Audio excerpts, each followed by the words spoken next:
we got to spend it with two of our children.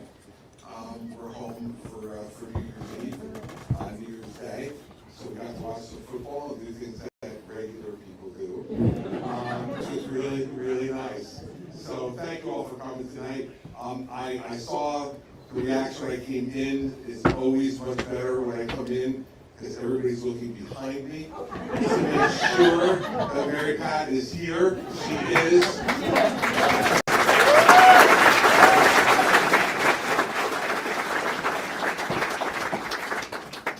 So, 19 days. 19 days. It happened. It happened fast, didn't it? Maybe sometimes not as fast as I would have liked, but it happened pretty fast. And decisions are about to be made. And I think that's why we have such a big crowd here tonight. I think there's a lot of you who either made a decision or you're getting ready to try to make one, or we're going to try to make it easier for you tonight by having a real town hall meeting. My staff comes and asks you beforehand, what question would you ask? And then they say, I want to talk to this person because it won't be a hard question. A real town hall meeting where you just raise your hand and you get to ask whatever you want. And this is the really unusual part from what I've seen recently, is I'm actually going to answer the question. You know,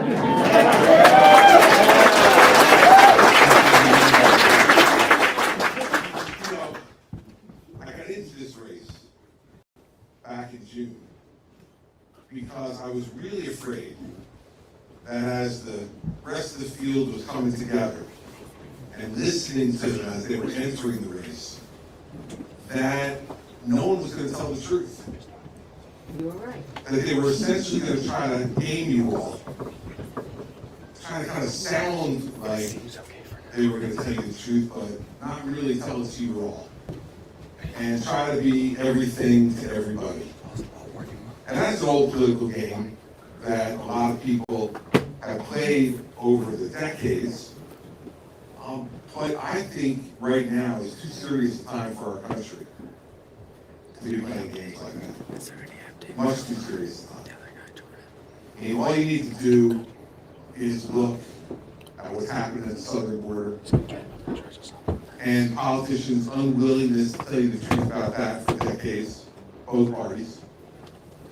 All you need to do is look at what's happening over in Ukraine. We have a free country invaded by a dictator, and thousands of people losing their lives, and people on Ukraine's border wondering if they're next, if Americans will stand up, continue to stand up and help.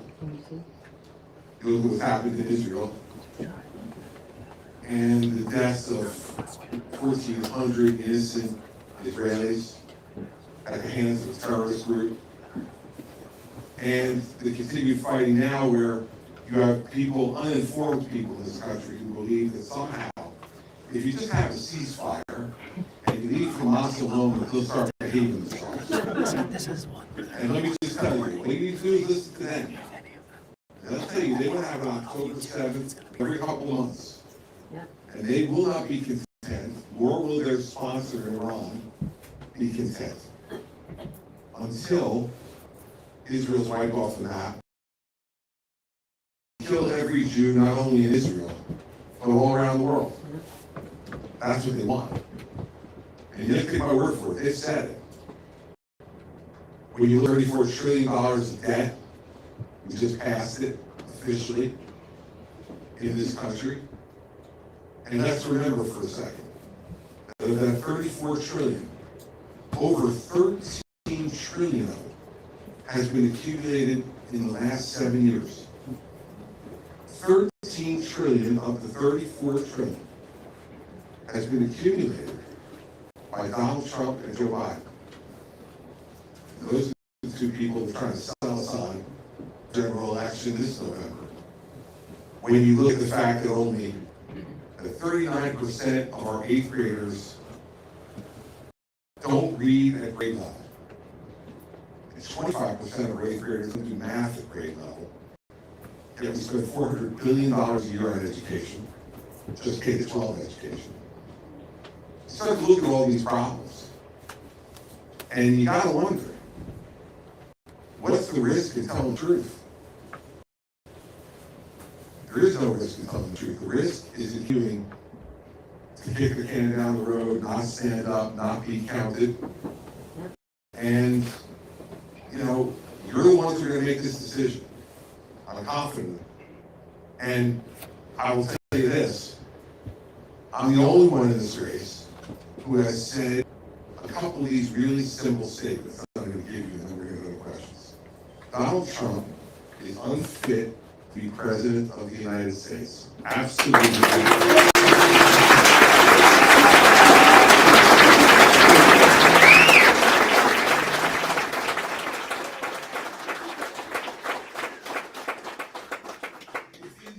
Unlikely circumstance that Donald Trump would offer me to be his vice presidential running mate. Let me be really clear to all of you. I would not accept. Now,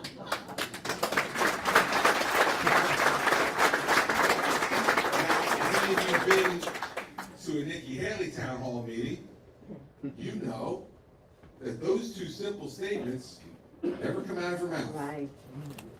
Nope. In fact, she says Donald Trump was the right president for the right time.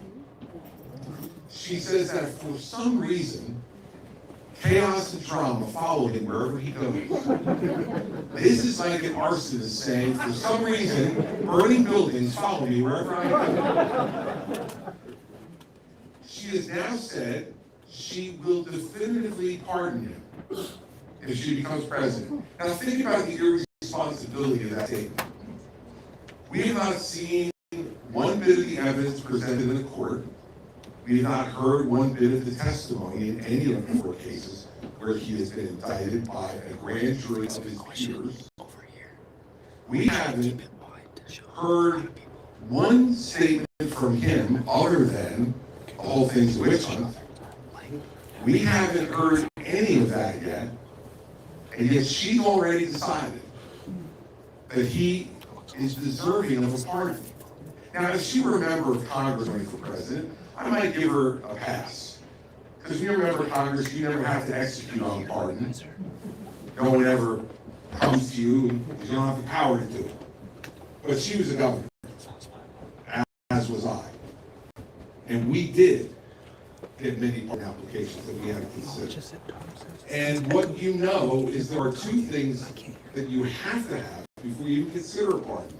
One are all the facts of what led to their conviction, and 2, the person asking for the pardon must take responsibility for their conduct. Now, we know there hasn't been any evidence presented. And how many people in this room think that Donald Trump would ever take responsibility for any of his conduct? Never. Yet, despite knowing that, in order to pander, and that's what she's doing.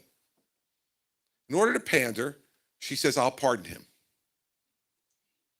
When asked by this guy, stand up, Adam. Come here. When asked by this guy, right here, whether she would take vice president or not, and whether she would pardon Donald Trump, she told him, I don't play for second. I don't know exactly what that means in answer to the vice president. And she said she would pardon Donald Trump, right? Yep, okay, you can sit down now. I'll get to you later. And when she's asked these questions, she says, oh, these are Democratic plants. He looks like one, doesn't he? When she was asked how the Civil War started, she had some trouble with that one. Now, I've heard a lot of different uses as to why she didn't just say it was a war over slavery, which it was. First, she said, well, everyone knows that. Apparently everyone but her. Then she said, well, it's more complicated than that. Then she said it was a Democratic plant trying to make her look bad. Apparently, mission accomplished. Then heard her yesterday morning on radio here in New Hampshire. She said she was tired and not on her game. Let me tell you, because I've known her for 13 years. Let me tell you why she didn't say it. Because Nikki doesn't want to say anything that will offend anyone. And she has learned over the years in South Carolina that some people down in her home state are still fighting that war. And they're still giving all kinds of excuses for why the Civil War started. But we know that it's a very simple answer. And if you want to know why, don't count on me as your history expert. The state of South Carolina, when they passed their resolution to secede from the Union, gave their reasons as to why they were seceding from the Union. And reason number one was resistance by the northern states to allow slavery to expand to the new Western territories. Reason number one by the South Carolina state legislature. You would think if you were governor of South Carolina for 2 terms, that might have been something that came up at some point. Let me tell you, it did.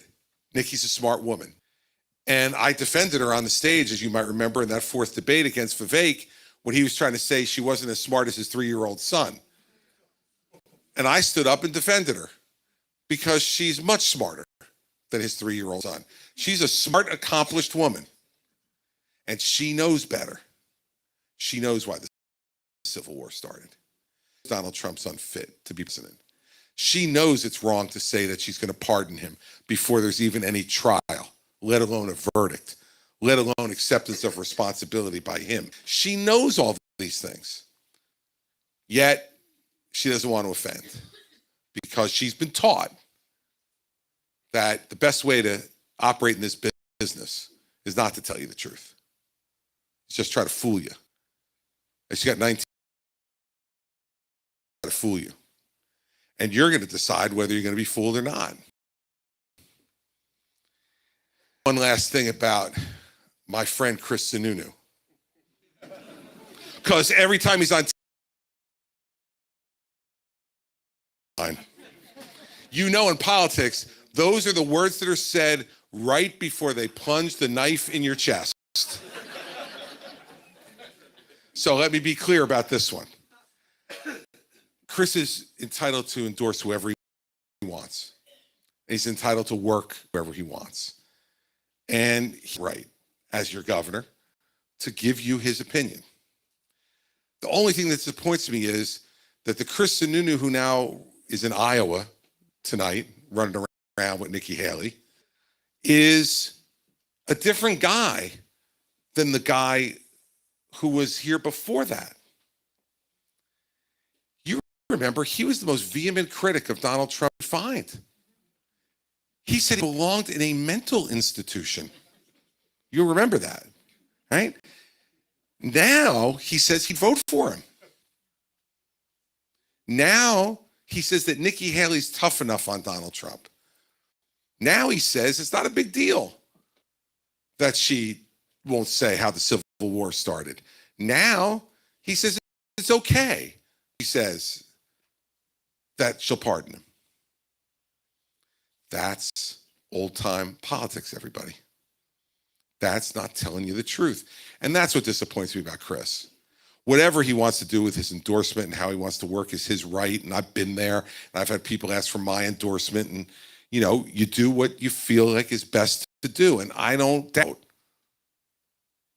that the new Chris Sununu believes that Nikki Haley's the best person. It's just the old Chris Sununu that I miss. The one who told the truth about Donald Trump. The one who said that the most important thing in the world to do was to beat Trump. And now he's saying he'll vote for him. And I don't know why he doesn't just get Nikki to say she won't be his vice president. Now imagine that. Imagine if you're here tonight and you're concerned that Donald Trump could be our nominee and maybe even our president again. You want to stop that. And let's say you decide to go and vote for Nikki Haley in 19 days. And then after she loses in South Carolina, She turns around and takes the vice presidential nomination from Donald Trump. How will you feel? I suggest you'll feel betrayed. And so enough now with the games. It's 19 days. And there's one person in this race who's telling you the truth. That's the reason I got in the race. That's the reason I get booed by activists in Florida, by Donald Trump pals who boo me when I get introduced. That's why you see some of the stuff you're seeing right now. People yelling and screaming for drop out of the race.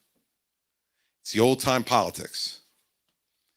The only people who can change that is you.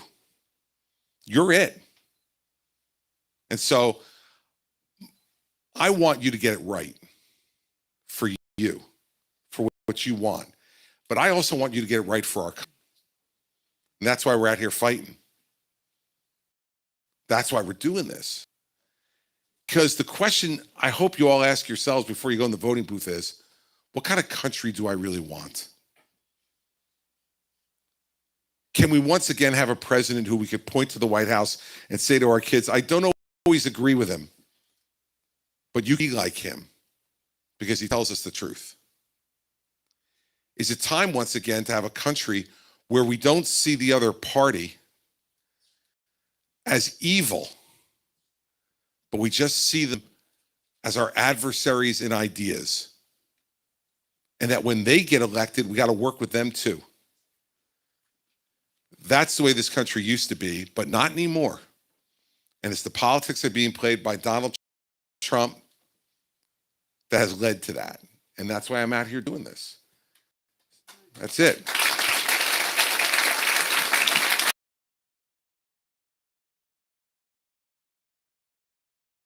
And by the way, one last thing. I don't want you to feel this part of the responsibility. Have to correct anything that Iowa does or doesn't do. That's not New Hampshire's responsibility. Your responsibility is to do what you think is right. You don't have to worry about what Iowa does. Guess what? The people in Iowa, they're like us. They're Americans who care about this country, and they're going to vote the way they want to vote. And whoever they vote for, they vote for. That's their right. To come into a town hall in New Hampshire and to so blatantly pander to all of you, to have Nikki Haley say, I will do what they do, and then you'll correct it. And she got cheers from the people in that audience. And then she laughed and smiled like we know that we're smarter than those people. Guess what? I'm willing to bet you she's in Iowa tonight with Sununu telling them how smart they are and how much she's counting them as well and how much she trusts them also. Look, whatever Iowa does, it does. Whatever New Hampshire does, but it better be what you believe in here. Because the single most important trait of any president is character. Is character. It's not whether you agree with them on everything. It's not whether they're right about everything. It's about character. Are they telling you the truth? Are they doing what they promised you to do? Do they believe what they're saying to you is only right but true? Let's vote for the person with the best character. How about we start back at the basics and go from there?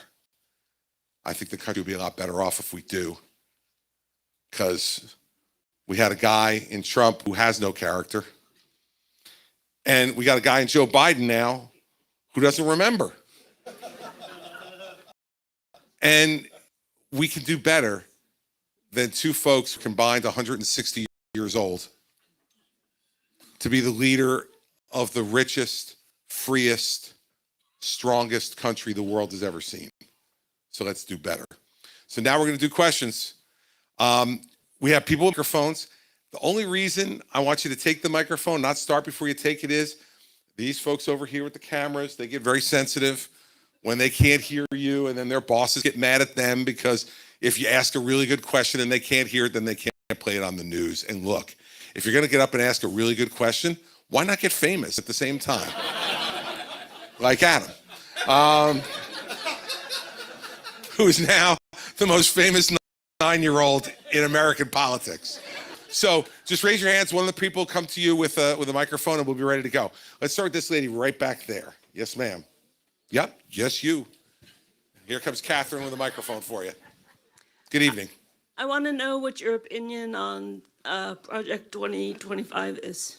Excuse me, Project 2025. Tell me what Project 2025 is. I'm not sure I know. Wow. Serious.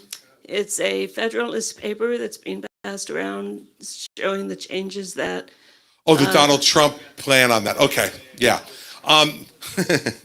Look, his biggest problem, if he were ever elected president again, is going to be he won't be able to find anybody competent to work for him. And what the 2025 project that's being put out there, what concerns me about it is, we don't want a king. We don't want a dictator. And what that project helps to push us towards is the president becoming a king or a dictator. And so he's doing all that stuff and they're helping him do it. They're pandering to him and he's doing it because he's used to everybody doing exactly what he wants them to do without question, without any pushback. And I just believe that pushback and that opposition is part of what makes you better. It makes your arguments better. I'm not afraid to have an argument with people in the bureaucracy. I did it as governor of New Jersey. You can only imagine in New Jersey, one of the bluest states in the country, the bureaucracy that I had to deal with when I came in as a conservative Republican governor, the first one in nearly 20 years. It was a battle. And I'm one of those battles because I think our ideas are better. I don't need to rig the game to do it that way. And my other concern about what he wants to do is he just wants yes people around him. Just think about every around him. He had 44 people in his 4 years as president. 40 of the 44 said that not only wouldn't they work for him again, they wouldn't vote for him. Think about that. 30 of 44 who have been given the honor by the President of the United States to be named to the cabinet have now said that the person who named them to the cabinet, they wouldn't work for again, and they wouldn't even vote for.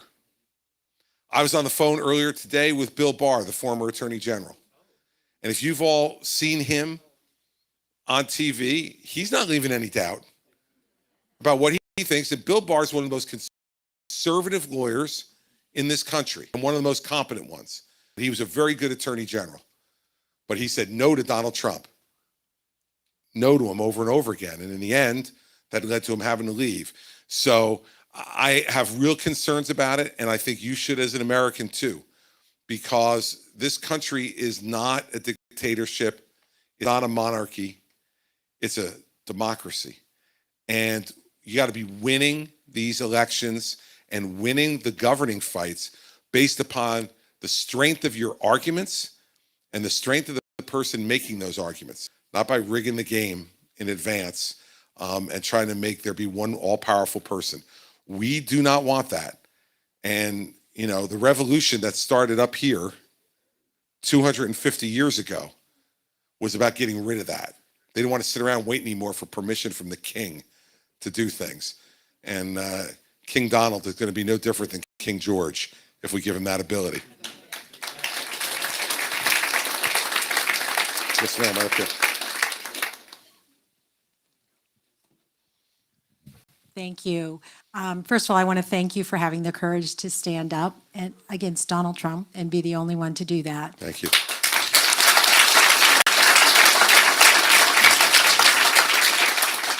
However, I do want to say, first of all, I saw you in 2016, as I did every Republican and every Democratic candidate who that year, because a lot of us. There were a lot. And I lived in New Hampshire almost my whole life, and that's one of our privileges and responsibilities, I feel. The one candidate I did not see was Donald Trump, because even in 2016, I wanted nothing to do with the man. But so I was impressed with what you said in 2016, but then shortly after Trump was elected, and I can't say exactly when, but I felt like you had jumped on the Trump bandwagon with was other before that. Republicans. It was before that. Okay. I guess my question to you is, when did you have that change of mind or realize like what was actually happening? I'm just curious how that process happened. Sure. So let me make sure that everybody knows exactly what happened.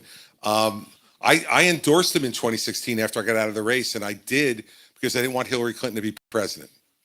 And I thought I could give him a better candidate and a better president. We had known each other at that time for 16 years, and he seemed to listen to me, at least it seemed that way. And I felt like I could help him and make him better. So I endorsed him. And it was a mistake. I couldn't make him better. He didn't want to be made better. And so during the 4 years of his presidency, I had a platform on ABC where I was on pretty regularly, and I criticized him when I thought he was wrong. But ultimately, if you're asking me, like, when did I say I cannot deal with this guy anymore? It was election night 2020. He came out at 2:30 in the morning and said the election had been stolen. When I knew that not all the votes had even been counted yet, when I knew he had no reason to believe that the election had been stolen, and now we're here 3 years later, and we still have no evidence that the election was stolen, but he continues to say it. And I turned to George Stephanopoulos, who I was on the air with while the speech was going on. I said, right after he's done, come to me. And he said, why? And I said, I won't disappoint you. Come to me. And I let Trump have it and just said, you cannot undercut the democracy of this country. You cannot tell the American people behind the seal of the President of the United States in the East Room of the White House, because I feared that what has happened would happen, which is millions and millions of Americans still believe it because they think, well, he was the president. He must know something we didn't know. No, he doesn't know anything that you don't know. That's the sad part of it. And so when that happened, I just said, I can't be supportive of him any longer. And I said that publicly that night.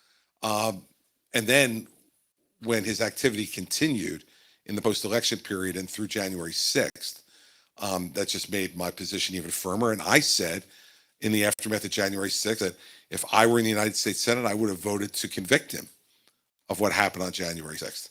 And if the Republicans in the United States Senate had the guts to do it, we wouldn't be dealing with this right now because he would be disqualified from everyone. But they didn't have the guts to do it. Remember what they all said, though, and evaluate it as you're here now. They all at the time said, well, the system will take care of it if he committed a crime. Now that he's been indicted on that crime, they say, well, it's wrong. Why are they indicted? The president should be immune. Well, hold on. You didn't vote to, you said the criminal justice system should take care of it. Now when the criminal justice system is trying to take care of it, you say he should be immune. I mean, this is ridiculous. And so, I just, in fact, went up with a new ad today that addresses that issue directly. And I said, look, I did this in 2016. I was wrong. And I think in the end, what I hope you all, from being in New Hampshire and seeing probably hundreds of candidates now over the period of your life, not only for president, but for a lot of other offices, is beware who won't admit that they made a mistake. Because we're all human. We're all going to make mistakes. I did it at the time because I thought it was the right thing to do, but I was wrong. And so what you need from someone who you're going to give this enormous power of the presidency to is some humility. It's the ability to be able to look you in the eye and say, look, I'm perfect.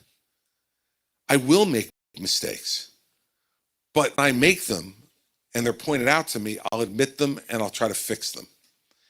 And part of this race is about fixing that mistake. It's about saying, I'm not going to stand by and allow him to run roughshod over this party in this country without somebody who's willing to stand up, who's got as big a mouth as he has, to say no. And so I don't have any regrets. I think regrets are a waste of time and energy. Acknowledge when you've made a mistake and then spend your energy not talking about your regrets. Spend your energy going and trying to fix it. And that's what I've been doing for the last number of years, and now as a presidential candidate. And so, that's the way I feel about it. And I think that in the end, if you're looking for the perfect candidate, you're going to be looking for a long time. And if you get somebody in front of you who tries to lead you to believe they've never made a mistake, beware, man. Because we had one of those guys from 2017 to 2021 in the White House. Nothing was ever his fault, right? Nothing ever fault. It was always someone else's fault. It was the media. It was the Democrats. It was rhinos. It was, you go through the whole list. It was Dr. Fauci. It was everybody else's fault. He made the decisions. And here's the thing I learned in 8 years as governor. When all the arguing stops, everybody looks at you and says, decide. And you know what? You're doing the best decision you can. And when you're wrong, stand up and admit it. On that one, I was wrong. The guy behind you, and then I'll go to you after that, sir. Governor, thank you. It's a hard question. It's a sincere question. Tell the truth.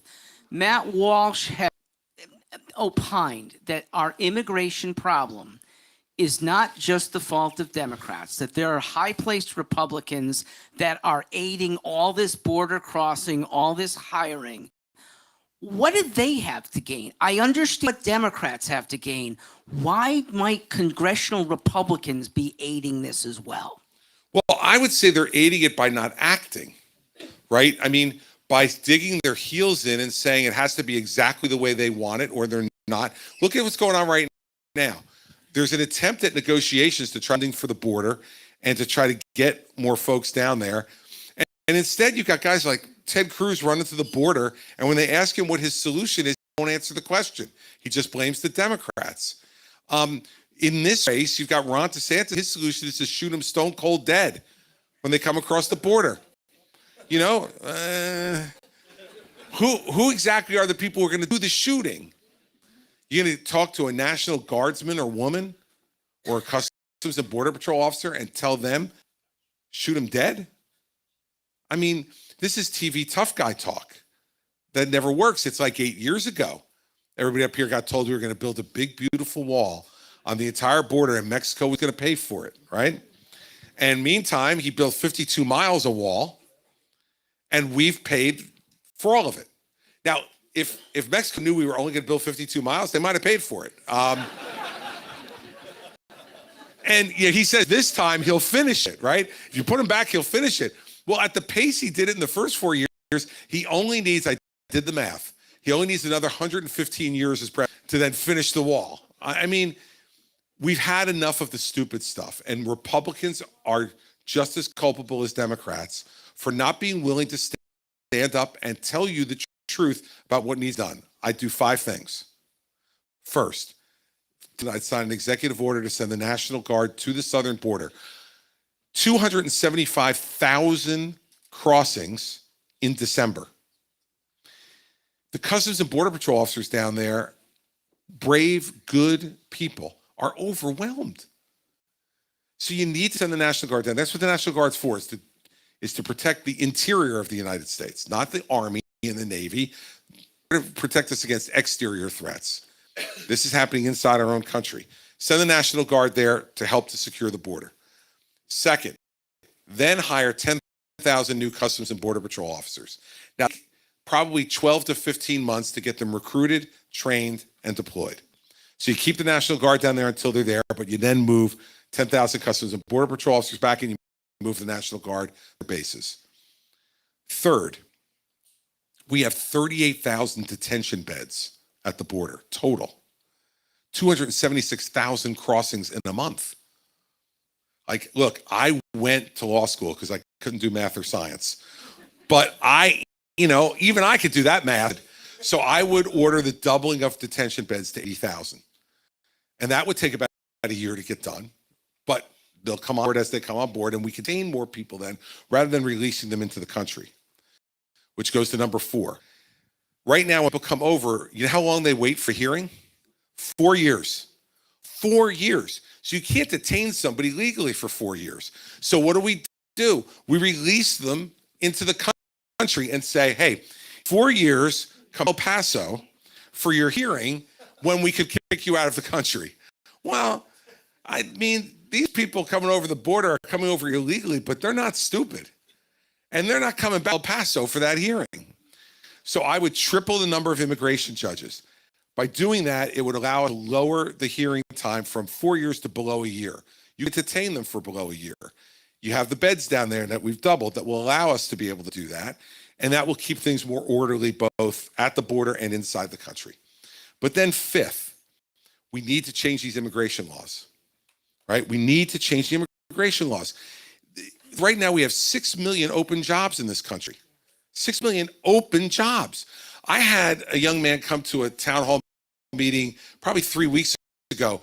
His father owns an auto body shop here in New Hampshire. And he said his father is working 7 days a week and turning away business because he can't find anybody to hire to help him do the work. And we hear that from businesses all over. I've heard that from farmers. I've heard it from ranchers. People can't find anybody to work. Well, we've had this problem in our country, in our history before. And what do? We bring people in who want to do the work, and we do it legally. And they come in through the country based on merit. You have a skill. We're going to bring you in to fill this skill.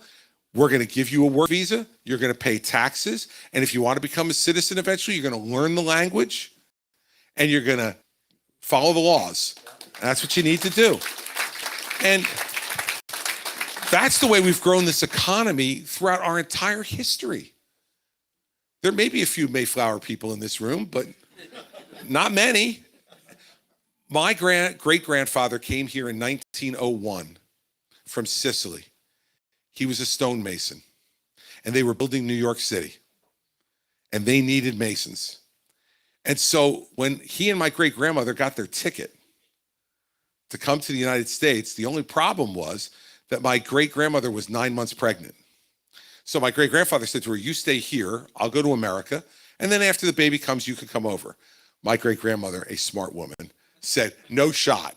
You're going to America by yourself, buddy. No chance, I'm coming with you. And so my grandfather was born on the boat in the middle of the Atlantic Ocean. And he used to tell me this story all the time, and he told me the proudest day of his life was a day that he can't even remember. 4 days old when they got to Ellis Island. And that's when he was made an American citizen. His grandson is standing in front of you running for president of the United States. We don't want to end those stories in this country. That's part of what makes this the most unusual, amazing country the world has ever known. And so let's make it smart. Let's make it merit-based immigration, get people to fill the jobs that are open, who, if they have the skills to do it, let's give every employer E-Verify so that they're not hiring people illegally, that they have to verify their work status before they get hired in the country so they don't get in trouble with immigration, and also that we don't have some unscrupulous employers trying to advantage of people who they know are here illegally and don't. We have both things happening. And lastly, let's make sure that we understand we're going to have to give the Democrats something to get that. Democrats don't want a merit-based immigration system. Democrats don't want E-Verify. Now, we need 60 votes to do anything in the United States Senate. And we've dug our heels in, as they have, for the last 20 years.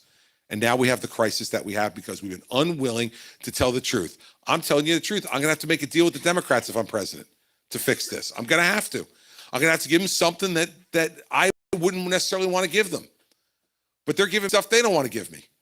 So let's be honest with people and say that's the way it's going to work. And it's the only way we're going to fix that problem. That's it. And that's what I would do about it.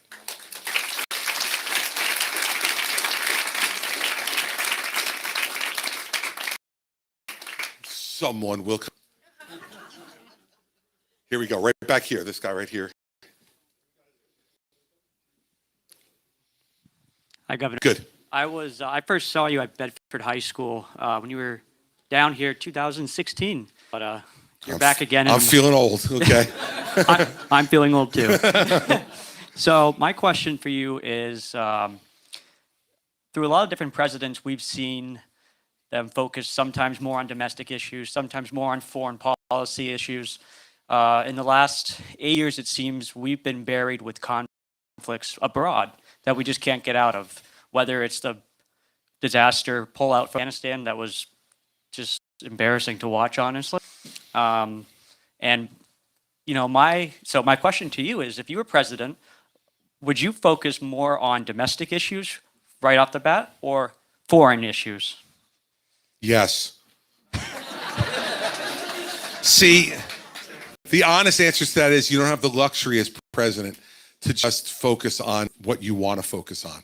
The world sometimes drags you into focusing on other things. Sometimes inside your country, events force you to focus on certain things, right? So for instance, we have an enormous drug abuse crisis in this country. 110,000 people have died in America in the last year from opioid overdose. 110,000. And a lot of those people right here in New Hampshire. And I'd focus on that as president. And the reason I would is because it's now the biggest killer of men from 18 to 34 in this country. Bigger than car accidents, bigger than suicide, bigger than any of the other causes that usually take men from 18 to 34. It's now drug overdoses. So there's an event that occurs where you may have come in not thinking about focusing on that, but man, when you see those events come at you, you have to.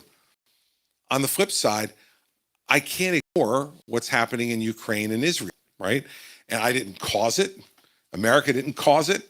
Putin caused it in Ukraine, Hamas and Iran in Israel.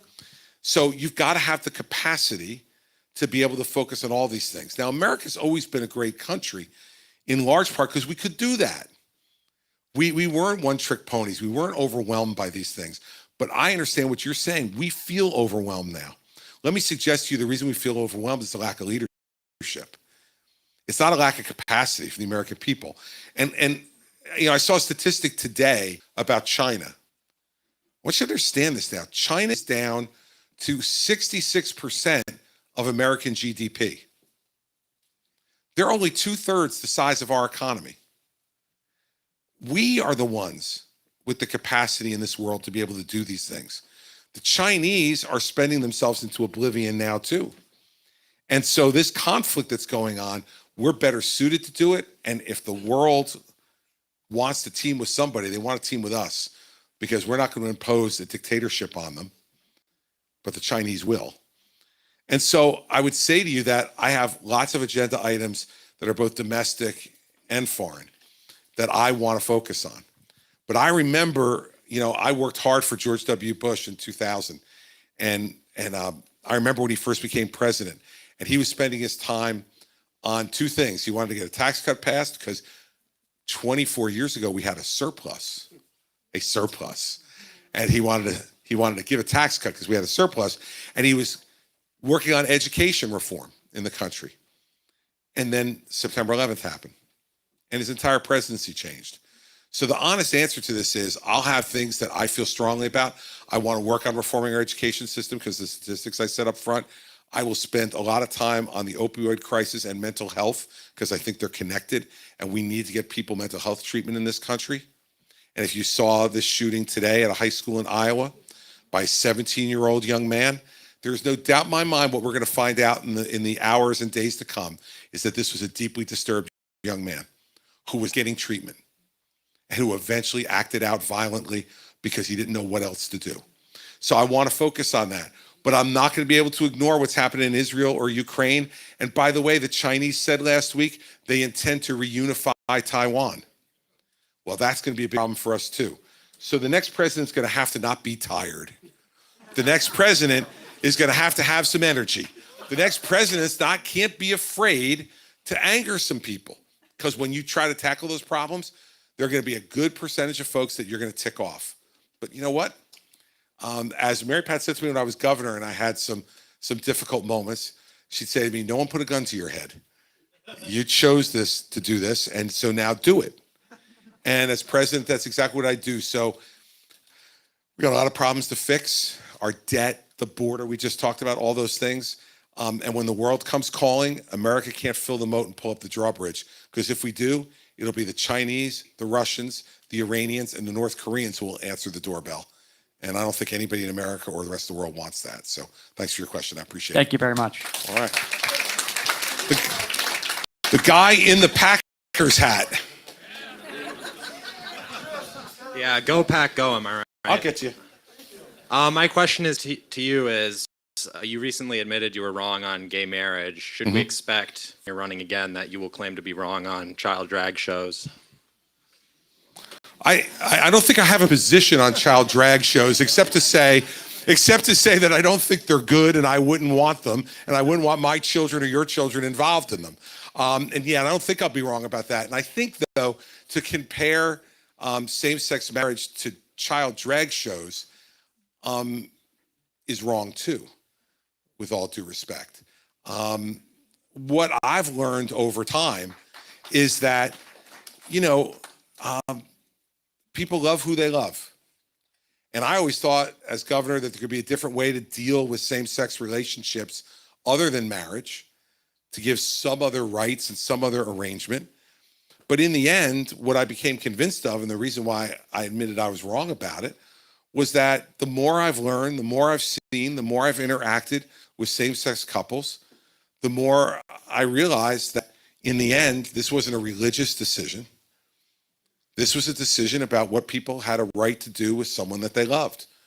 And so I was raised as a Catholic. I was raised to believe that marriage is just between a man and a woman, and I don't think I was wrong about that. But I think as time went on, I learned that we have to be more tolerant. But my tolerance would not include child shows. And comparing those two, I think, are part of the problem in this country right now. To equate those two things is what divides us, not brings us together.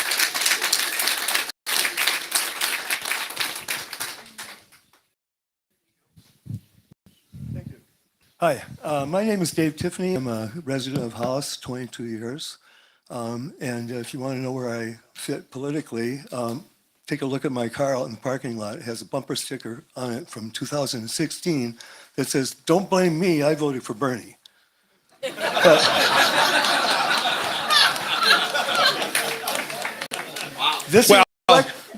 have some opinions on that too, but that's okay. Yeah, well, that's okay. That's okay, because this time around, I'm voting for Christie.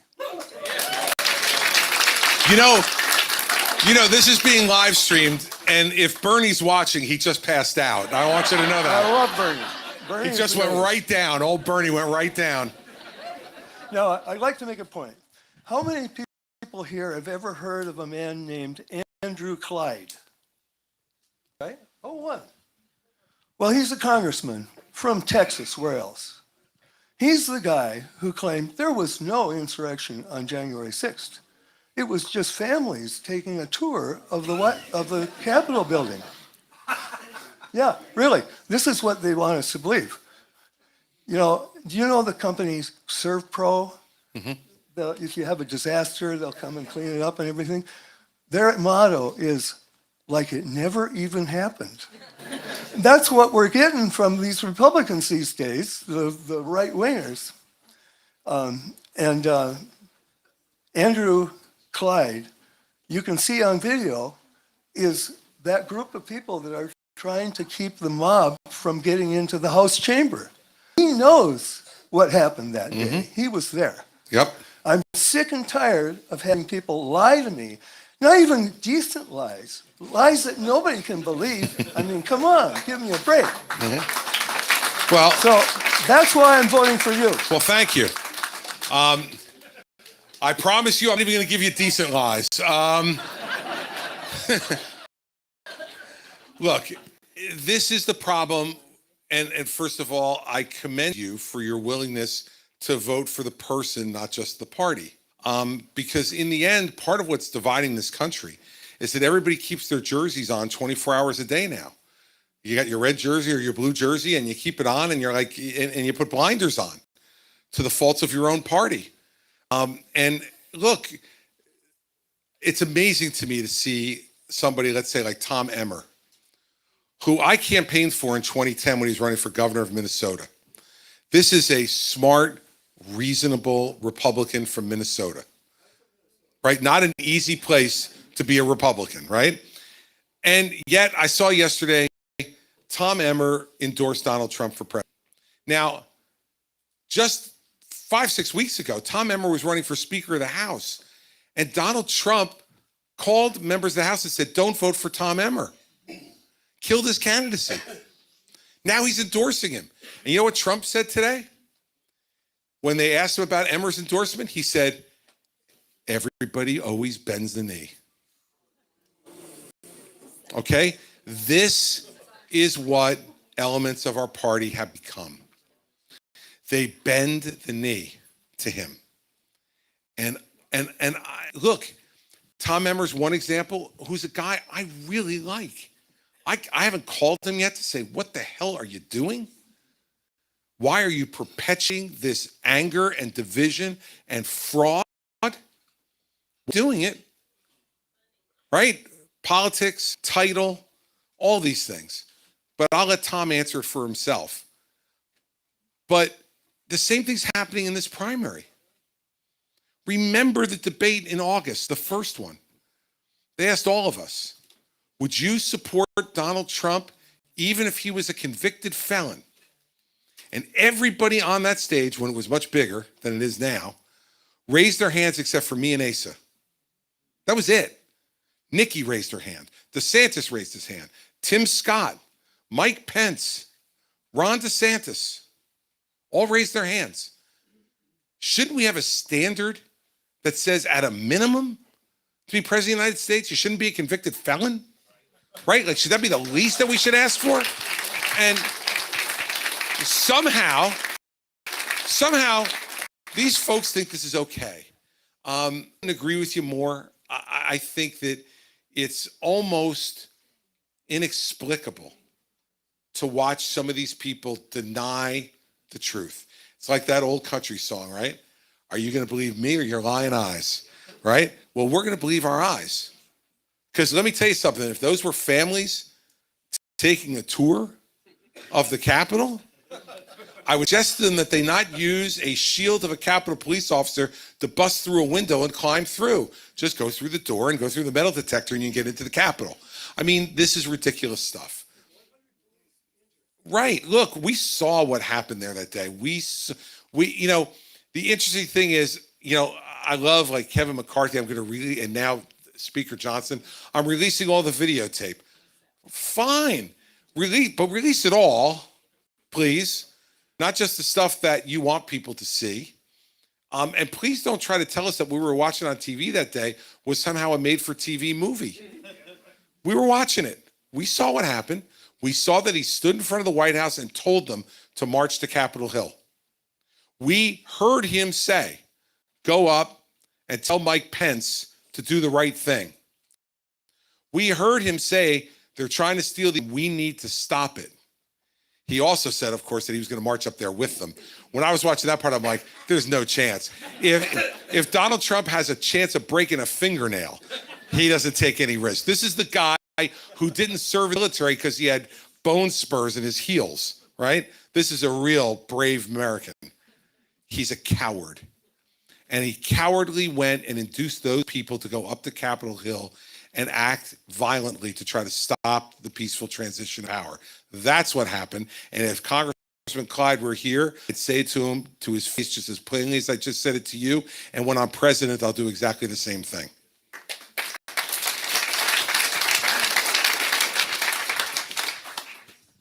Sir. Thank you.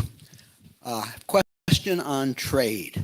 A few months ago, I read an op-ed in the Wall Street Journal advocating that we use trade policy to better integrate the economies of the United States and its allies and friends and countries that share our values, and to exclude from the benefits of trading with America countries that were adversarial to us.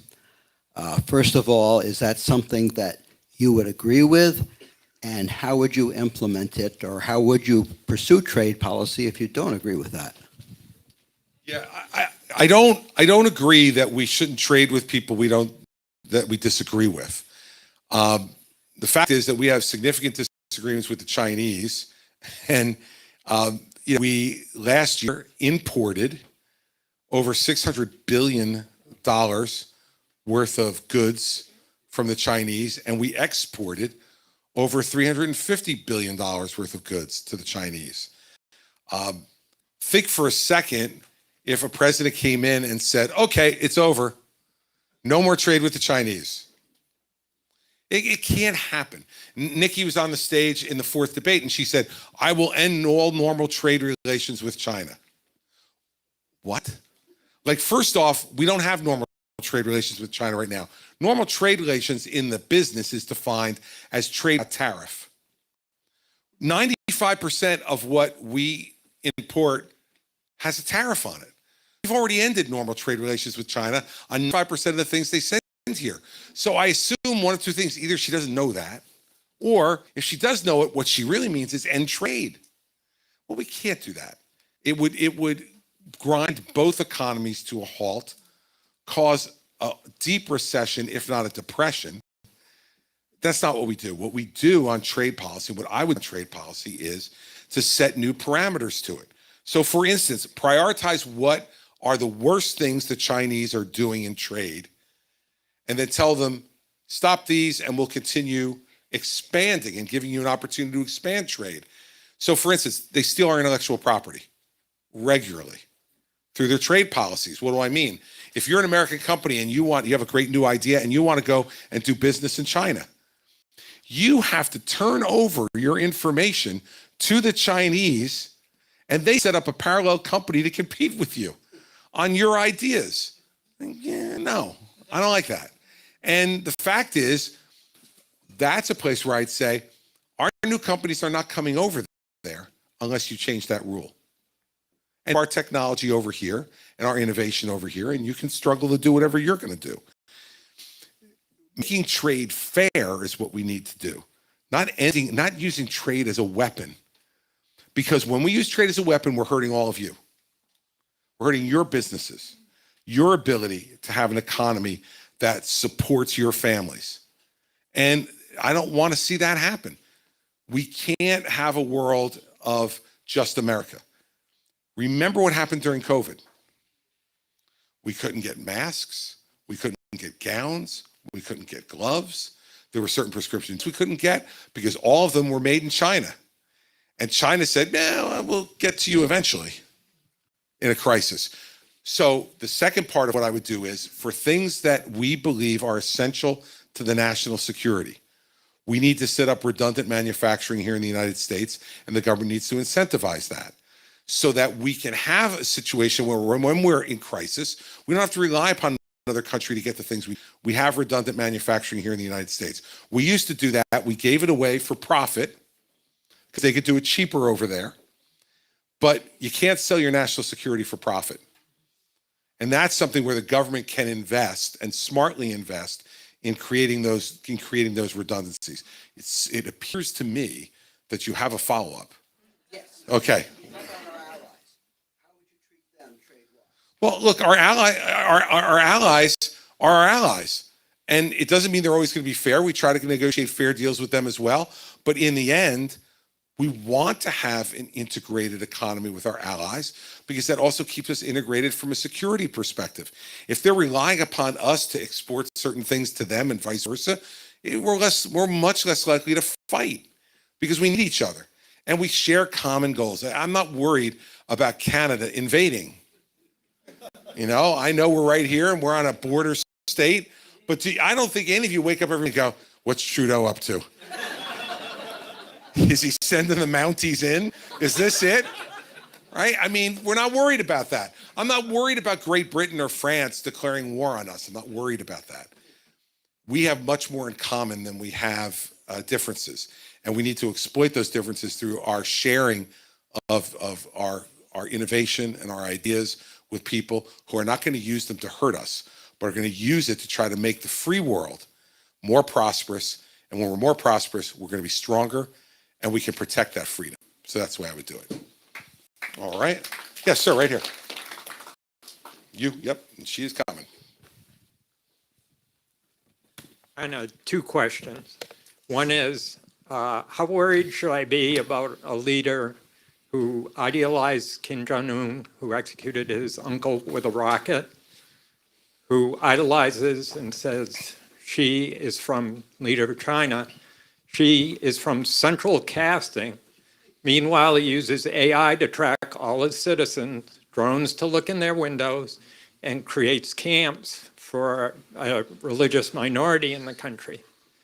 And a leader who idealizes Putin, who invades his neighboring country for the audacity of kicking out his puppet and putting in a democratic Western-leaning leader. Really worried. That's why I'm here. All right. I mean, look, Donald Trump, people misunderstand him. And I've known him for now 22 years. He loves dictators because he aspires to be one. Remember, he said, you got to give Xi credit. He governs 1.4 billion people with an iron fist. That's something that an American president is supposed to admire. That's actually my second question is, Donald Trump claims he'll be a dictator for a day to build a wall. Is he going to give up that dictatorship the second day when the wall isn't finished yet? How long is it going to take him to build the wall? 115 years. No, look, he won't. And he took all the wrong lessons from his first 4 years.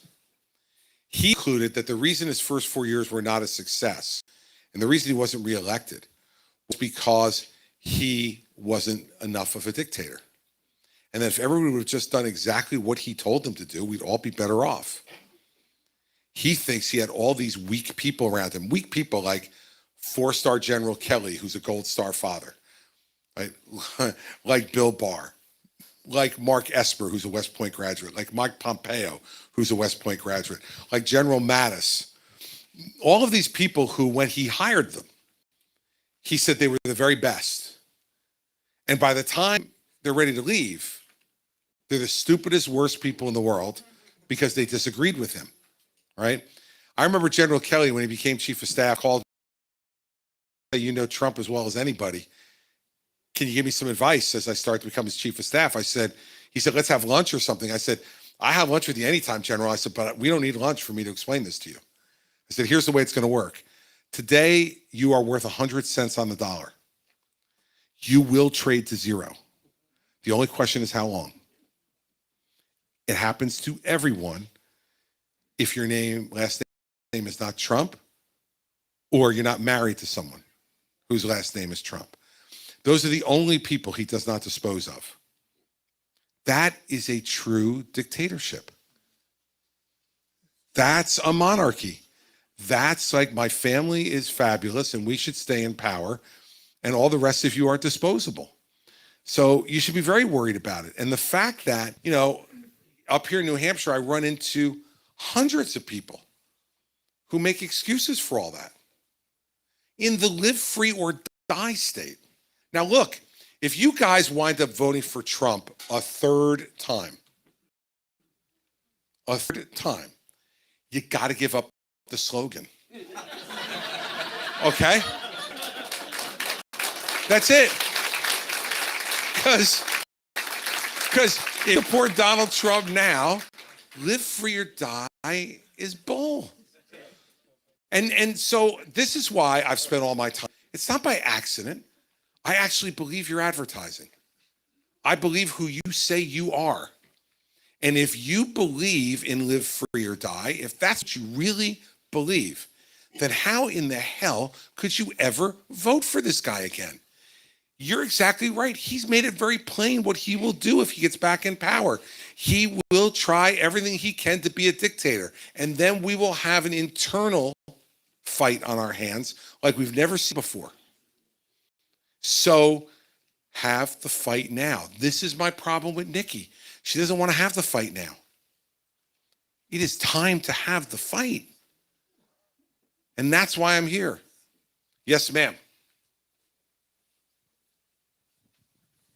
So if Trump is the Republican nominee, who will you vote for in the general election? If it's Trump is Biden, will you vote for Biden? No, I won't vote for either of them. I won't. Trump is unfit. Biden is incompetent. It's a crappy choice. And if that's the choice that America gives the American people, our political system gives to the American people, then we don't have an obligation to vote for either one of them. And look, there may be a third. I'll vote down ticket. I'll vote in the other races. It's not that I won't show up, but well, you know, the old writing yourself in thing is pretty gross, isn't it? I mean, you know, especially after you've run, if you've run lost and you go, well, the hell with that, I'm writing myself in, you know. I don't think I'll do that. But look, there might be some third-party choices too. You know, we don't know what that'll be. I was not voting for Trump. I'm not voting for Biden. And I'm certainly not voting for RFK Jr. either because he's nuts, all right? So I'm not voting for him either. I mean, you know, his father was one thing. Him, I'm not so sure. And, you know, this is the definition of a bad campaign.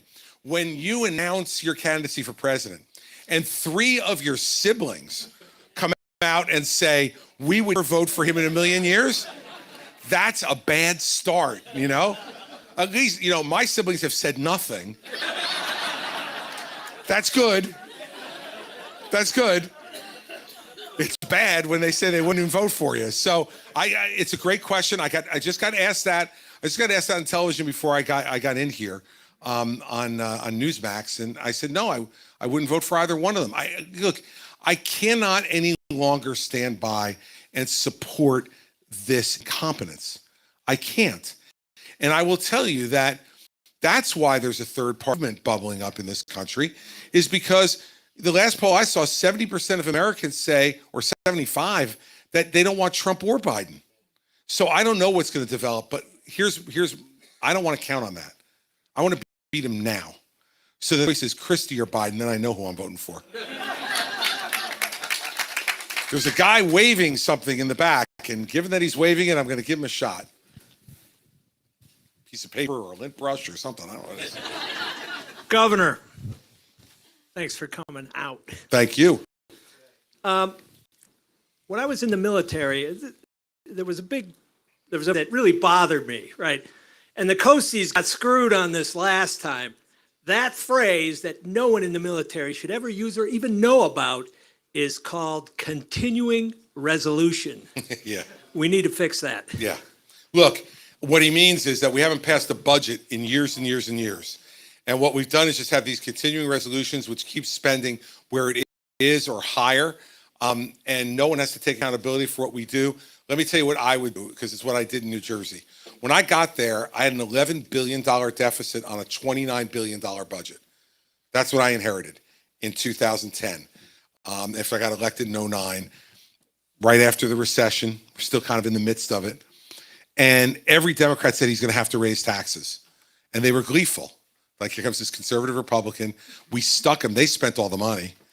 We stuck him with it. And now he's going to have to pay the price and raise taxes, which they refused to do, even though they knew they were spending all this money. So I did 2 things. The first thing I did was we have a law in New Jersey, which we don't have on the federal level, but I'll just tell you this for fun. It's called the Disaster Control Act. And it says if the governor declares a disaster, he has sweeping powers, whatever he needs to do to resolve the disaster. So I said to my lawyers, well, isn't this deficit a disaster? I'm like, it's a disaster because we have to balance the budget. By the end of the year, it's constitutionally required. Isn't it a disaster? And they said, yeah. So I declared it a disaster. And I impounded $2 billion of spending that had already been approved by the legislature. And they went crazy. And the Senate president said, who does he think he is? A dictator? We're not standing for this. So the next day, he and I parked next to each other at the State House. We happened to get there at the same time that day. The next day, I'm walking in with him, and I put my arm around him, and I said, hey, Steve, I read what you said about the thing and the impounding and dictatorship, and you know what? You make sense. So I'm going to rescind that, and you guys can figure out where to cut the spending. This is politics, everybody. He looked at me and goes, hey, Chris, don't overreact. He's like, yeah, go ahead and do that. That's cool. Like, we just have to say we're not for it. So I did that. The second thing I did was go to something called zero-based budgeting. Now, what zero-based budgeting is, in its simplest form, is what they do in continuing resolutions and in other budgeting is they start at what you spent last year and go up. What I said to every department was, you come in at 0. and then you justify every program that you had last year to me, one by one. I was sitting with heads 3 days a week, 6 hours a day for 6 weeks. But at the end of it, we eliminated over 800 programs and we balanced the budget without raising taxes. So what I would do is the first thing we do, which would be akin to the Disaster Control Act move, is to say we go back to pre-COVID spending levels. We're still spending like we were spending during COVID. It's crazy. COVID's been over for a while now, yet we're still spending. That would cut $1 trillion off of a $1.7 trillion current deficit. So now you still have $700 billion to go. And that's going to take some years to fix. But with zero-based budgeting and growth in the economy, you can fix that. But you got to do both. In my 8 years as governor, in the 8 years before I got there, spending went up over 50% in 8 years. In the 8 years that I was governor, spending went up 15% total in 8 years. You set that kind of discipline, and by the way, every one of those budgets was approved by a Democratic legislature. I had a Democratic legislature for 8 years. So I had to get Democratic votes to do that. That's the kind of principle and the kind of ability that we need in Washington right now. And that's exactly the way I would approach it. And continuing resolution is a disaster. It is part of what I was talking about at the beginning of kicking the can down the road, being unwilling to tell people the truth about what we need to do. So just as long as we don't close the government, it's a triumph. I mean, think about it. That's the way they judge themselves now. If they don't close the government, they want to take a victory lap.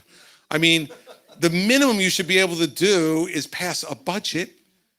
And they've got thousands of staff down there, all dedicated to that, and they don't do it. You know why? Because they're gutless. They're gutless. And they don't want to come to you and tell you, look, when I cut those over 800 programs, my popularity went from 55% to 38% in New Jersey. Because every one of those programs had a constituency. But you know what? You can't worry about that. You get elected to do the job. I did it. And guess what happened? I got reelected with 61% of the vote. Because even people who didn't agree with some of the cuts said, well, that's what he said he was going to do. He kept his word. We can trust him to keep his word. And even if we don't like all of it, we at least have somebody who's actually doing what they said they were going to do. That's exactly what I would do as president.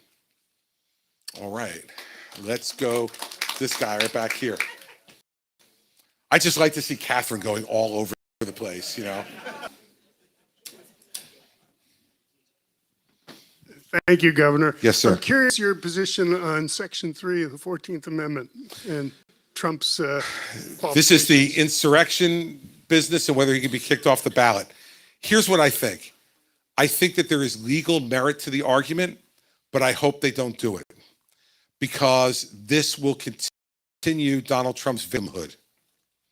He will say, oh, now the establishments are kicking me off because they fear me. I want us to beat him, okay? I want him to lose at the hands of the voters. So I don't know what the Supreme Court's going to do. As a lawyer, I think there's some merit to the argument. But I'm hoping that what they say is the courts look at all of us and say, it's a democracy, folks. You handle it. Because we have the right and the authority in our own hands to make these decisions. To look at a guy who incited an insurrection to attempt to illegally and unconstitutionally stay in power, shouldn't that be enough to say, yeah, no thanks for another 4 years. No thanks, we'll pass. That's what we need to do. So as a lawyer, I give you my opinion that I think there's some merit to the argument. As a public leader, I hope that that's not what we resort to. I hope that what we do is have the American people say, you know what, we deserve better, and we're going to stand up and vote for better. And we should have confidence in each other to do that. Now, I understand that there are moments now where you rightfully lack that confidence. But the only way we're going to change it is by doing this. Well, that would be good too. And I didn't even pay Mark to do that. That was really good. Thank you, Mark. But I mean, this is what we need to do, everybody. I said this the other day. Everybody's waiting for someone else to fix the problem. It's us. We fix the problem. We fix the problem. We know he's the problem. We know Biden's the problem. It's not like we haven't figured it out. We know Biden can't put 5 sentences together consecutively, and we know Trump is just a bad, bad guy. We know this. We don't need, like, I heard Nikki the other day say we should have psychiatric testing to determine whether someone's competent. I don't need her to come in I look at Biden, I know. Right? Like, you look at him, you see him shuffling up to the podium, you see him confused as he's walking away. Like, the guy is 81 years old. Like, we know some people age at different paces. I mean, look, my dad is 90, still drives, still totally with it, dating a 74-year-old woman. It gives hope to every guy in this room, I'm telling you, right? But I think even my father would admit he has no business being president of the United States. All right? And so we need to fix this problem. We don't need to wait for somebody else to fix it. Yes, ma'am, right back there. Yep. So Trump's slogan is "Make America Great Again." Uh-huh. I've always thought America was great. There are rumblings, hushed tones about the divisiveness in this country leading, regretfully, to civil war. People are talking about it, whether that be online, in articles. What would you do to unite? That's a loaded question, but It's a totally fair question for someone who's running for president of the United States at this moment in our history. I do two things. The first thing is you have to begin to develop relationships with the other side. You just have to. Now, look, this was a necessity for me when I was governor, right? My lower house was 48-32 Democrat. My upper house, 15 Democrat. Wasn't like it was close. So when I became governor, I had to make a decision. Am I going to stand in the corner and hold my breath? Or am I going to try to understand the other side and work with them? And it takes a lot of effort because we fundamentally disagree on a lot of things, right? So you have to make a personal relationship with these folks. So for instance, when I was governor, during the transition, I went down to see the new Senate president, the guy I was talking about before, who told me, like, hey, calm down. Don't worry about the rescinding the spending thing. Go ahead. I went to meet with him unannounced. Showed up at his office when I was governor-elect. He's going to be the new Senate president. And when I got there, I said, I just want to meet with you for 2 minutes. We went in the conference room, and I said to him, look, we can yell and scream and argue with each other for 8 years. He said 4 years. I said 8 years. I turned out to be right. And I said, or we could decide that we want to put touchdowns in the end zone together. So here's the thing. I said, I will always tell you the truth. If I make a deal, I will always keep my end of the deal, even if it turns out to not be a good one for me, as long as you're willing to do the same. What do you want to do? Those were the 10 most important seconds of my governorship. When he sat there and thought about it, and he stood up. He's, by the way, the president of the Iron Workers Union in New Jersey, another shy and retiring guy. And he put his hand out and he shook my hand. And he said, let's do it. So you've got to start developing those relationships with the other side. I've known Chuck Schumer for 25 years. We don't agree on much of anything. But guess what? We're going to get to know each other real well when I'm president. I'll get to you. And you got to meet with these people first and figure out, why are you here? What do you want to accomplish? Why did you run for Congress in the first place? How can I help you accomplish what you came here to accomplish? Learn about their spouse, their children, their family. I used to call every state legislator on their birthday every year. It became like a joke after a while. Like I used to do it in the morning on my way to the State House. And if they didn't get their call in the morning, they would like call the office and go, am I in trouble with the governor? Like, what happened? It's my birthday today. They didn't call yet. No, he had a meeting this morning. He'll be calling you later. All those little things, bring them into the office, talking to them. As president, you've got the greatest home field advantage in the world. You've got the Oval Office, the White House, Camp David, Air Force One, Marine One. Come on. If you can't persuade people with that, and leads to point two, which is then you can start to get some things done. And the country, I think, is frustrated and divided because nothing is getting done.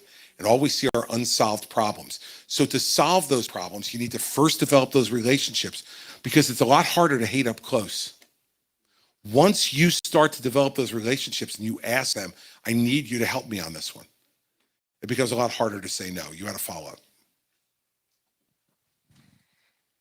Personally, the people who are grumbling the most, from what I've read, are the Trump supporters, not the Democrats. Right. Well, look, if we defeat Trump, then they've got a choice to make. Either be part of the solution or part of the, but they'll be marginalized by that if they don't want to be part of the solution. And I'm willing to work with my own party just as much as I'm going to work with the other side, and we won't agree on everything. So what I'm saying about Democrats applies just as much to my own party. And there were plenty of times when I was governor when Republicans didn't want to do something I wanted them to do. And it was my job to get them in the room and try to convince them or to tweak it a bit to get them to come along. It is a human business, and we've lost that. All we do is shout at each other over Twitter. We don't talk to each other anymore. We don't respect each other. And I will tell you, I think this really started with Obama. I think he was dismissive of people and disrespectful of people in the political process and thought he was smarter than everybody. And then Trump came in and he's just Trump. He's disrespectful of everybody because he can't help himself, because he's a child, right? And now we got Joe Biden, who used to know how to do that, but let's just face it, he doesn't have the energy to do it anymore. They only work him 4 or 5 hours a day. Like, he can't do it anymore. So we need a president who has the physical, mental capability to do it and has the personality and the drive to do it. And I did it in New Jersey for 8 years. Remember how blue a state New Jersey is, everybody. We have not elected a Republican to the United States Senate in 51 years. It is the longest streak of any state in America. So you talk about California, you talk about New York, Illinois, Massachusetts, forget it. And I succeeded there. If I can succeed there, I can succeed in Washington. All right. Before it gets much later and past his bedtime, I got to go to Adam. Adam, what do you got for me tonight? Take the microphone. So I wanted to ask you if you would somehow reform the Electoral College, because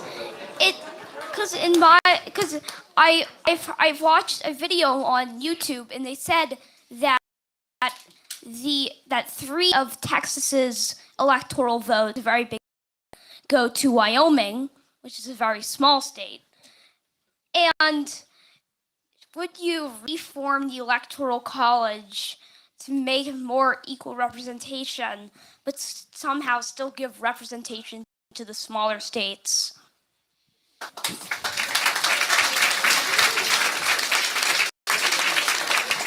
Ladies and gentlemen, a round of applause for Adam, my Attorney General.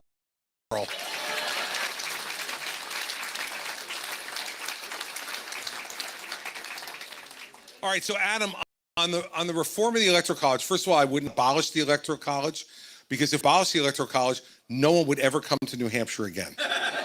Okay? If we elected a president by popular vote, people would spend all their time in California, Texas, Florida, New York, and Illinois. And that'd be about it. Okay? We don't want to reform, to eliminate the Electoral College. And what you probably either have learned or are about to learn is that the college voting gets reformed every 10 years, right? So, right? Okay. So I said, you either learned it or might be ready to learn it. I should have just said he knows it. So we changed that based upon population every 10 years. So if more people go to Texas and Florida, they get more electoral votes. If more people go to New Hampshire and Wyoming, they'll get more electoral votes. And where they left gets less electoral votes. I think the system is really pretty darn good on the Electoral College system. And I think that what it emphasizes is not that the most populous states get all the sway, but that every state matters in an election for president. Because if we did it by popular vote, it wouldn't be that way. And if we further weighted the Electoral College beyond what we do now, it would give more power to the bigger states. Remember, the Electoral College was part of the compromise when we put together the Constitution for the smaller states to be willing to enter a union with the bigger states. The bigger states then were Virginia and New York. And some of the smaller states, like here in New Hampshire, Vermont, my state of New Jersey that was small. We wanted to make sure that our votes would count too. So I would keep census changing the electoral votes as we go along, but I wouldn't change the electoral college system in any other way.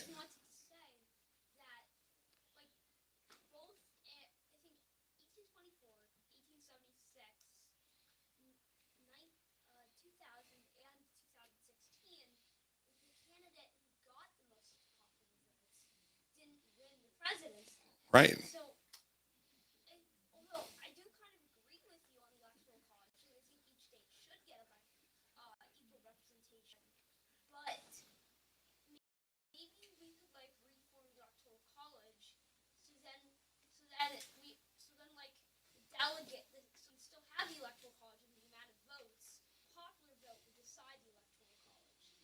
Well, the popular vote, I love this kid.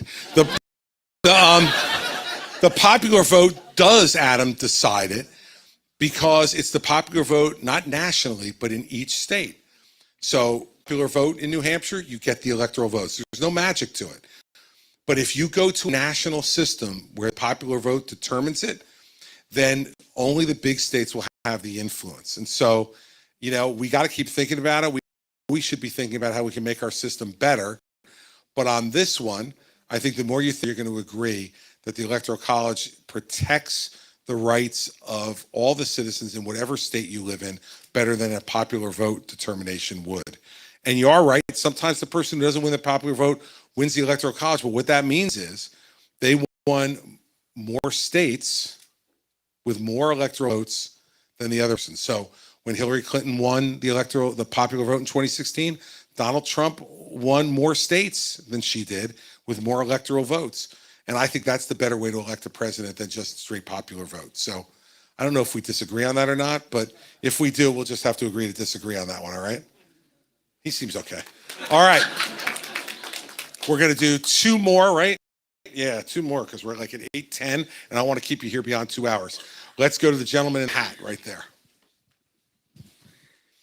Governor Christie, I lived in New Jersey for 33 years, and through your governorship, and you did a great job, minus a couple hiccups, and you admitted where you were, and life's not perfect. So I am going to vote for you in the primary because you're the only one telling the truth. Thank you. I do want to hear what your position is on women's rights to an abortion, because that hasn't been brought up. Yeah, look, I'll start off by saying that, you know, I was raised and I am pro-life. But I do not believe there should be any national law on this. For 50 years after Roe versus Wade, conservatives said, this is horrible. The federal government has taken away the people's right to make this decision in their own states. And I favored that. Now, federal government shouldn't have any role. Sign a national ban on abortion. It is. I want every state to decide, and I want the people. So my view is let the people of New Hampshire vote on what they want the law to be regarding abortion in this state. In New Jersey, people have decided that abortion should happen up to the 9th month. Now, I don't agree with that personally, but what I'll tell you is the people decided that. And if it's the most important issue to me and it offends me, then I can move to a state where that issue is decided in a way that's more pleasing to me. Also, at your state level, you have a much greater opportunity to affect the outcome than you do in Washington, D.C. And given what we're talking about tonight with continuing resolutions and all the rest of that, can you imagine these jokers in Congress making this call? Like, it took them 3 weeks to pick a new speaker after they fired the old one. They held up over 400 military promotions for politics surrounding this issue, for men and women who earned those promotions and earned the increase in pay and earned the new leadership positions and weren't able to take them because of what they were doing.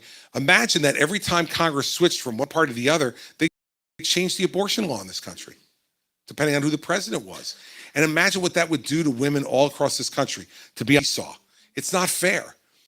Let the states make the decision. And this is where I'm different than Ron and Nikki. Ron signed a 6-week abortion ban in Florida. It's his right to do. But he also would do that as president, and so would Nikki. Now, she says that in Iowa when she's in front of an evangelical group. When she comes to New Hampshire, she says, I want to be compassionate. Freedom. I'm for freedom, right? Okay. I don't know what that means, and neither do you, but it sounds good, right? I'm going to be very clear. I would veto any national ban on abortion if I were president. I would let the states decide. And I guarantee you that I wouldn't agree with what every state did. Oklahoma says no abortion unless the woman's life is at risk. I disagree with that too. I've always been for exceptions to the rule, and for rape and for incest. And I don't think that a woman who's raped or the woman who's a victim of incest should have to carry that child to term. I think that's an act of self-defense on the woman's part, and she should have the right to do that.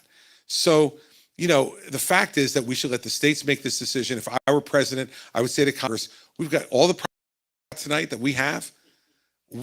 Let's leave this to the states and let them figure it out, and let the people in the states vote and let them determine it. And we don't agree with the result of every election. But if we have the right to participate and advocate and make the choice inside New Hampshire, and New Hampshire gets to decide for New Hampshire and New Jersey for New Jersey, then I think the complaints and the temperature on this issue will get lowered as well, because they've had a right to have their voices be heard. And what I hear more than anything else from people on this issue is that when 9 justices of the Supreme or some guys and women in Congress make this call, they feel like their voice is being taken away. Let's give them their voice back on this issue. All right. So right there.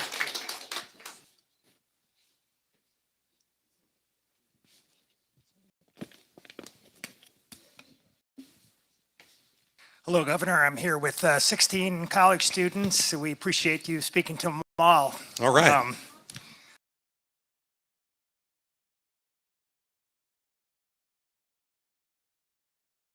That there was some legal merit to the insurrectionist argument, but you hoped that the court wouldn't do it and it would be decided at the ballot box. Yep.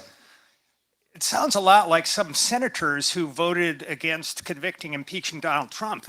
Perhaps they saw some legal merit, but some of them did say it should be decided at the ballot box. What do you think about that? Yeah, I don't think that it's a valid gotcha for this reason. My job is not being a judge now. My job is to be a political leader in this country.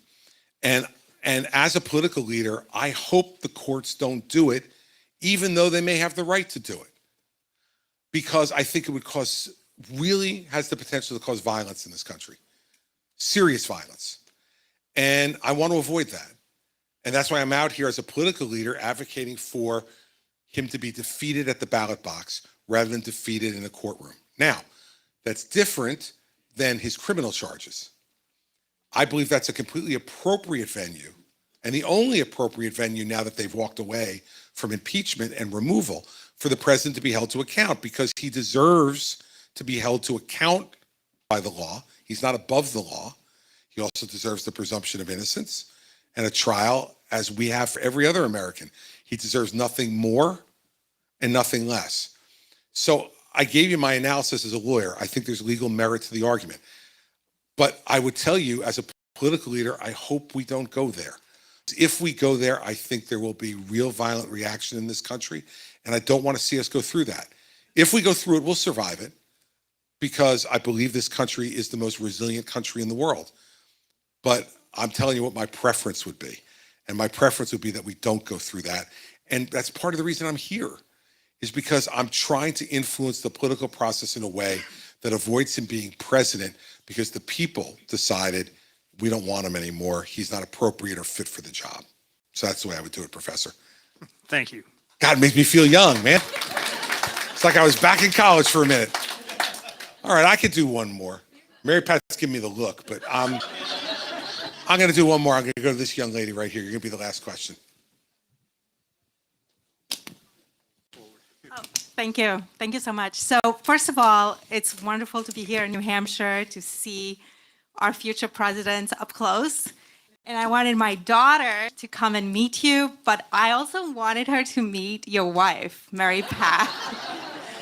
And it seems to me the proof is in the pudding that she has succeeded on so many levels that I think you might believe that women should succeed in business and they should succeed in government.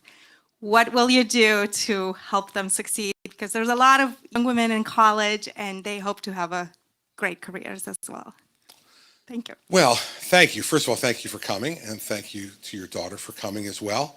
Look, 40 years ago this month, I started dating this really smart, ambitious, fun young woman, the one who was sitting behind me. And, you know, my kids, we got married very young. I was 23 and still in law school. Mary Pat was 22 when we got married. And our kids have asked us over time, like, how did you know? Like, why did you so sure when you asked her that she was the right person? And two of the things that I say to them are, I believed she would be a great mother, and I knew she'd be a great role model for our children. And I meant that in every way, like not just her personal values, but also what I knew at that time was going to be a great career that she was going to have too. And she did. She worked for Wall Street starting in the 1980s when that was really a man's world. And she was a real minority in that community.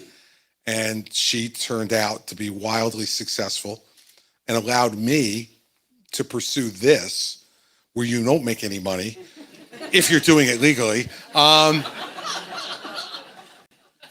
she was the one who went out and made the money and did really, really well for our family. I would be the kind of president, as the husband of a woman who succeeded in a man's world, and as the father of two daughters who I want to have the same success that their mothers had, to just make it a very simple message to the country, which is, it doesn't matter whether you're a man or a woman. It matters what's in here and up here. I tell my children all the time that there's only two things in their life they can really control: how hard they work and how they treat other people. And I really believe that the message I would give as president to any woman in this country is that there's that should restrict you. And if there are things that were legally restricting you, I'd try to get them out of the way. But the only thing that should restrict you is how hard you're willing to work and how you treat other people. And if you pass those two tests, I think this country permits almost everybody now to be a wild success. And certainly much different than when Mary Pat started her career almost 40 years ago on Wall Street. Back then, she started as a desk assistant on a trading desk, because most women weren't the actual traders and the salespeople. They were the people assisting. And she worked her way up from that to be one of the more successful people in her business on Wall Street. And so I would say to you that my whole life has been being a witness to an extraordinarily successful woman in her professional life and an extraordinary role model to not only our daughters, but our two sons also, about what it means to be a good person. And so I think the best we could do to try to make sure that your daughter has all the opportunities that she wants to have is to put that example out there and show people that two folks who got married when they were 23 and 22 and lived in a studio apartment over a liquor store as our first apartment, that you can wind up being president and first lady of the United States. That would tell me that almost anything is possible if that happened. And so that's why I have such confidence in our country, because I believe that if we have the leadership that will use those things as an example, that there's nothing we can't accomplish.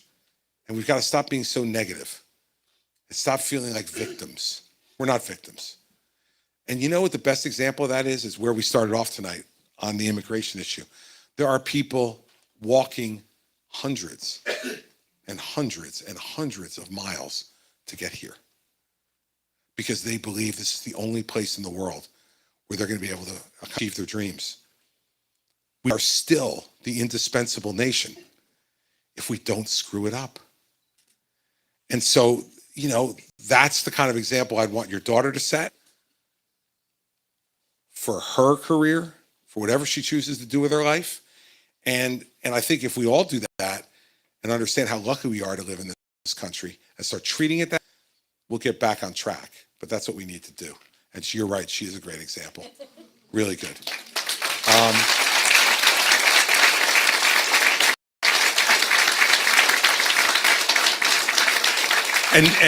And now if I take another question, I'll really be in trouble with her.